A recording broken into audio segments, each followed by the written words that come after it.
Kai Sotto umalma sa pagpigil sa mga young at Pinoy bowlers overseas ng PBA at SBP. Kai Post versus PBA at SBP alamin. Pinoy bowlers abroad hindi suportado ang hakbang ng PBA. Yan ang ating mga pag-uusapan para sa video natin na ito. Pero bago yan ang video na ito ay inihatid sa inyo ng legit betting site sa mundo na 1xBet. Tuloy pa rin ang pagbibigay ng up to 7,000 pesos bonus na mga ito sa inyong first deposit. Dito ay pwede kang tumaya sa lahat ng inyong paboritong sports, especially sa basketball. Kaya't i-click lang ang link sa ating video description at gamitan ang promo code na WHOOP para makuha ang inyong bonus.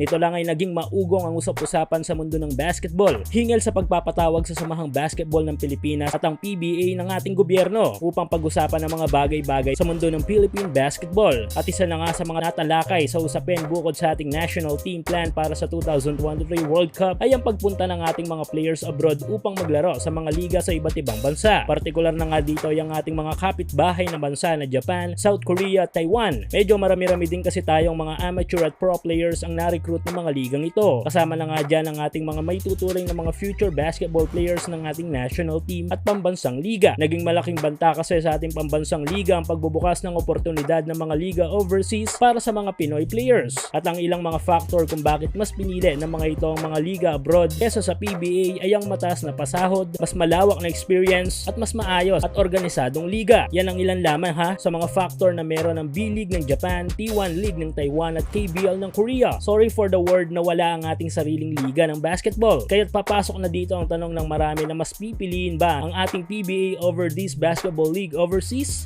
Kaya't ang plano ay ang pagharang o pagpigil ng PBA at SBP sa mga liga na ito na kumuha ng mga malalaro mula sa Pilipinas. At the same time ay ang pagharang din sa mga malalaro natin upang makalaro sa mga liga ng ating mga kapitbahay na bansa ay maraming umalma dito. At kabilang na nga dito ay ang ating mga mismong mga malalaro overseas. Mula sa post ng dating NBA player na naglalaro na ngayon sa isang liga sa Europa na si Kobe Simmons, kung saan ay tila sinasabi dito nito na kung sa palagay mo ay maliit ang value mo sa inyong liga o bansang nilalaruan ay kailangan mong umalis at lumipat na ng lugar o liga. Mas lumalim pa ang kahulugan ng post na ito sa pamamagitan ng pag-repost ng mga malalaro natin overseas na sina RJ Abarrientos na naglalaro na ngayon sa KBL ng Korea at ang ating mga Japan B-League players na sina Dwight Ramos at ang magkapatid na Kiefer at Turdy Ravena. Maliban sa kanila ay marami pa tayong mga malalaro na umalma dito sa naging pahayag ng ating mga basketball officers from the Philippines. At nito lang sa hindi pagbibigay ng clearance kay Gilas Special Draftees at national team player na si Will Navarro upang maglaro sa South Korea ay marami ding nagalit at umalma. At isa na nga dito ay ang ating pambato na si Kai Sotto. Sa kaliwat kanang issue sa ating mga players abroad ay hindi na nagawang manahimik pa ng ating future homegrown NBA player na si Kai Sotto. Sa caption nito sa hindi pagbibigay ng clearance kay Will Navarro ay ito. Ayon kay Kai ay pasensya na daw pero kailangan na daw itigil ang kabaliwang ito. May mga malalaro daw tayong nagpapakahirap upang makalaro sa pinakamataas na level ng basketball upang matupad ang kanilang pangarap. Ngunit ang masakit daw dito ay mismong mga basketball officers dito sa ating bansa ang pumipigil sa kanila. Sa Twitter ay bumanat din si Kai at sinabing at the end of the day, ang tagumpay ng isa ay tagumpay ng lahat. Kaya't dapat nating suportahan ang bawat isa pataas at hindi pababa. Kinolang atensyon ng Japan B-League para limitahan at itigil na ang pag-recruit sa ating mga malalaro, especially sa mga young Pinoy bowlers. O pwedeng maapektuhan ang goal ni Kai sa akbang na ito ng PBA na marami pang mga young players na tulad niyang mabigyan ng inspirasyon upang matrain at maglaro overseas para tumaas pa ang antas ng laro dito sa ating bansa. Kayo mga ka-hoops, ano ang inyong opinion ukol dito?